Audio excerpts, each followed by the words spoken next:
22 de junho de 2025. Diogo Jota casou com o amor da sua vida. 3 de julho de 2025, ele estava morto. 11 dias entre o dia mais feliz da sua vida e o fim dela. Diogo Jota tinha 28 anos, 3 filhos. O menor tinha 7 meses. Era a estrela do Liverpool, campeão da Premier League. Era o jogador que o mundo inteiro queria ver na Copa do Mundo. E numa madrugada de julho, numa autoestrada espanhola, tudo acabou. Mas o que ninguém sabia é que a viagem que o matou foi recomendada por um médico. Fica até o fim, porque quando você souber de tudo o que aconteceu naquela noite, a cirurgia, a decisão, a estrada e o que a investigação revelou depois, você vai entender que essa história é muito mais do que um acidente. Mas antes de continuar, se você é novo aqui no Império da Bola, bem-vindo! Aqui a gente conta histórias do futebol que a grande mídia evita. As histórias que têm peso, que têm verdade. Clique em se inscrever, ativa o sino, deixa o like e agora vamos entender quem era esse homem. Gondomar, uma cidade pequena no norte de Portugal, sem glamour, sem história de clube grande, uma cidade como tantas outras onde meninos sonham com o futebol. Foi lá que Diogo José Teixeira da Silva nasceu, em 4 de dezembro de 1996. O mesmo menino que um dia vestiria a camisa 20 do Liverpool, que cantaria You Will Never Walk Alone com 50 mil torcedores. Começou no Gondomar SC, o clube da sociedade. Aos 16 anos, o Paços de Ferreira o contratou. O primeiro grande passo de um menino humilde que jogava com toda a alma. Em 2016, o Atlético de Madrid pagou 7 milhões de euros por ele. 7 milhões, por um garoto de 19 anos de Gondomar. Mas Madrid não era a hora certa. Ele foi emprestado ao Porto, depois ao Wolverhampton. No Wolverhampton aconteceu algo que o futebol raramente perdoa. Ele foi além do que ninguém esperava. Gols importantes, dribles desconcertantes, uma energia que não combinava com um time de médio porte. O Liverpool percebeu. Em 2020 pagou 45 milhões de euros pelo garoto de Gondomar e Diogo Jota foi para o lugar onde a história seria escrita. Mas antes de te contar sobre o Liverpool, eu preciso te contar sobre o número 20. Porque existe uma coincidência nessa história que vai te deixar arrepiado.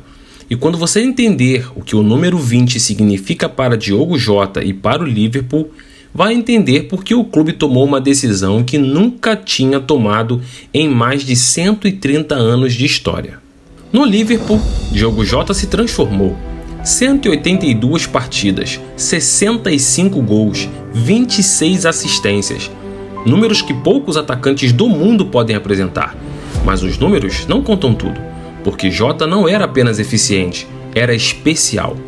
Ele aparecia nos momentos que importavam, clássicos, finais, jogos decisivos. Copa da Inglaterra em 2022, Copa da Liga em 2022 e em 2024. E então veio o título que todos queriam mais do que qualquer outro. A Premier League da temporada 24-25. O 20º título do Liverpool na história da Premier League. E quem marcou o gol que selou a vitória no clássico contra o Everton em abril? Diogo Jota, camisa 20. Ninguém sabia que seria o último gol da sua vida. Ninguém sabia que aquele abraço com os companheiros seria o último que o mundo veria. Pela seleção portuguesa foram 49 jogos e 14 gols. Bicampeão da Liga das Nações 2019 e 2025, em junho de 2025, acabava de levantar mais um troféu com Portugal. Estava no auge, tinha 28 anos, tinha tudo pela frente. Agora, para um segundo, porque existe algo nessa história que vai além do futebol. Diogo Jota chegou ao Liverpool em 2020, escolheu a camisa 20 e em 2025 o Liverpool conquistou seu 20º título da Premier League, com um gol decisivo do camisa 20. Chegou em 2020, usou a camisa 20, venceu o 20º título. Quando Liverpool anunciou a aposentadoria do número, escreveu: "O número 20 será imortalizado para sempre." Na primeira partida da temporada seguinte, aos 20 minutos e 20 segundos de jogo, 50 mil torcedores se levantaram, cantaram, choraram e cantaram mais. Mas agora eu preciso te contar sobre o casamento, porque é a parte da história que mais dói. Porque existe uma frase que Diogo Jota publicou nas redes sociais horas antes de morrer. Uma frase que hoje, quando você lê sabendo o que aconteceu depois, é impossível não sentir o peso de cada palavra. 22 de junho de 2025, Igreja Nossa Senhora da Lapa, Porto. Diogo Jota e Ruth Cardoso se conheceram na escola. Ela tinha 15 anos, ele também. Começaram a namorar na adolescência e por 13 anos ela acompanhou cada passo dele. Quando ele foi para Madrid, para o Porto, para o Wolverhampton, quando ele chegou ao Liverpool, quando ele chorou de dor em lesões que afastaram ele por meses, quando ele levantou troféus com 50 mil pessoas gritando seu nome. Naquele 22 de junho, a festa foi num palácio histórico em Marco de Canaveses. Circo, trio de violinistas, projeção de imagens do casal na fachada do palácio, 150 convidados, os 3 filhos vestidos para combinar com os pais: Diniz, de 4 anos, Duarte, de 2 anos e a bebê, que tinha 7 meses. Ruth publicou nas redes sociais: 22 de junho de 2025, sim, para sempre. E Diogo, nos comentários, escreveu a última mensagem pública que enviou para ela: "O sortudo sou eu." Na quarta-feira, 2 de julho, um dia antes de morrer, Diogo Jota publicou no Instagram fotos do casamento e escreveu: "Um dia que nunca vamos esquecer. Era a última coisa que publicaria na vida." Depois da conquista da Liga das Nações em Portugal em junho, Diogo Jota passou por uma cirurgia no pulmão. Os detalhes exatos da cirurgia não foram divulgados pela família, mas o resultado foi claro. Os médicos recomendaram que ele não viajasse de avião. A pressão da cabine de um avião após uma cirurgia pulmonar pode ser perigosa. É uma recomendação médica comum, prudente, correta. Então Diogo Jota e o irmão André Silva montaram um plano. Pegariam um carro em Portugal, dirigiriam até Santander, no norte da Espanha. De Santander, um ferry levaria os dois até Portsmouth, na Inglaterra. De Portsmouth, seria uma curta viagem de carro até Liverpool. Uma viagem longa, cansativa, mas segura. Pelo menos era o que parecia. O carro que escolheram para a viagem? Um Lamborghini Huracan, alugado. Um super carro, potente, veloz, com tração traseira. Na madrugada de 2 para 3 de julho, os dois irmãos entraram na autoestrada A52 em direção a Santander. E foi aí que tudo desmoronou, em questão de segundos, a 30 quilômetros da fronteira com Portugal. 00:30, horário local espanhol. 3 de julho de 2025, quilômetro 65 da autoestrada A52, município de Cernadilha, Zamora, Espanha. Diogo Jota estava ao volante do Lamborghini. André Silva estava no banco do passageiro. A estrada estava escura. O trecho tinha imperfeições no asfalto, algo que as investigações confirmariam depois. Em determinado momento, o carro iniciou uma ultrapassagem e então o pneu traseiro estourou. Com o carro de tração traseira em alta velocidade, numa estrada com imperfeições, o estouro de um pneu é catastrófico. O Lamborghini perdeu o controle instantaneamente, saiu da pista, capotou e pegou fogo. Quando as equipes de socorro chegaram, o fogo já tinha consumido o carro. Os corpos de Diogo e André estavam carbonizados, irreconhecíveis. A identificação seria feita por exames de DNA. Diogo Jota tinha 28 anos. André Silva tinha 25. 2 irmãos. Uma estrada. uma noite. E tudo acabou. Se você chegou até aqui, você já sabe que essa história pesa. Pesa muito. Me conta nos comentários o que você está sentindo até agora. E se ainda não deu like, esse é o momento. Esse tipo de conteúdo precisa chegar em mais gente. Agora vamos continuar. Mas existe algo nessa história que a maioria das pessoas não sabe. Algo que a investigação revelou depois. E que levanta uma pergunta que ninguém quer fazer. A estrada estava em condições de receber tráfego naquela noite? Ou Diogo Jota foi vítima de algo além do próprio acidente? A Brigada de Incêndio de Zamora iniciou a investigação imediatamente e em 8 de julho divulgou as primeiras conclusões. Causa provável: estouro do pneu durante ultrapassagem. Fator agravante: possível excesso de velocidade. O limite naquele trecho era de 120 km por hora.